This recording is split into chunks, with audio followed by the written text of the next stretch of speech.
Un ministre, un député, le préfet, les présidents de régions et de départements, tous les représentants des pouvoirs publics concernés avaient fait le déplacement pour découvrir les nouvelles installations du groupe Soufflet à Nogent. 3400 mètres carrés de laboratoire de biotechnologie consacrés à la fermentation en milieu solide, une technologie qui trouve son application dans l'alimentation animale et humaine, mais aussi dans les biocarburants ou le remplacement naturel de produits chimiques comme les phytosanitaires, les colorants ou les arômes.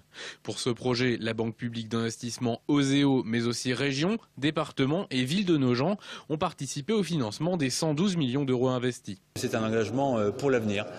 Moi, je crois beaucoup au développement de l'agroalimentaire, bien évidemment, mais pour ça, je crois beaucoup au développement de la recherche et l'innovation. Un message porteur d'espoir parce qu'il permet, je crois, de se projeter à 10-20 ans, ce qui est toujours intéressant pour une entreprise, pour un métier, pour une entreprise, et aussi de donner des sources de solutions, parce qu'on sait très bien que certes l'alimentation est une source d'utilisation, mais il n'y a pas que ça, il y a bien sûr les solutions à trouver au tout pétrole.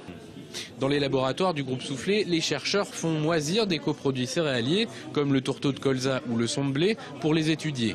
Car il s'agit en fait d'un phénomène de fermentation. C'est ainsi que sont faits le vin, la bière et d'autres produits industriels.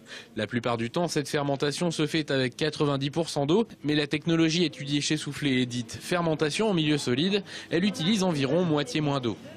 La fermentation en milieu solide, c'est un bon compromis entre le minimum d'eau nécessaire évidemment pour que le micro-organisme survive, mais le maximum d'oxygène pour qu'il puisse respirer dans les meilleures conditions, sans mettre beaucoup d'eau, ce qui coûte cher, sans mettre beaucoup d'énergie mécanique, thermique, qui est nécessaire pour la fermentation. Grâce à des machines venues entre autres du Japon, les 70 chercheurs peuvent depuis cet été travailler sur des échantillons de 3 kg à 1,5 tonne. C'est à la fois une question de mieux maîtriser la technique de fermentation, c'est important pour la qualité des produits que l'on sort. Et puis c'est aussi pour trouver de nouveaux projets industriels demain et des nouvelles solutions pour répondre à des problématiques que l'on peut rencontrer dans le monde industriel par des solutions naturelles que sont les enzymes. Si la technologie de fermentation en milieu solide est connue depuis des millénaires en Asie, Soufflet est un des premiers à la développer en Europe.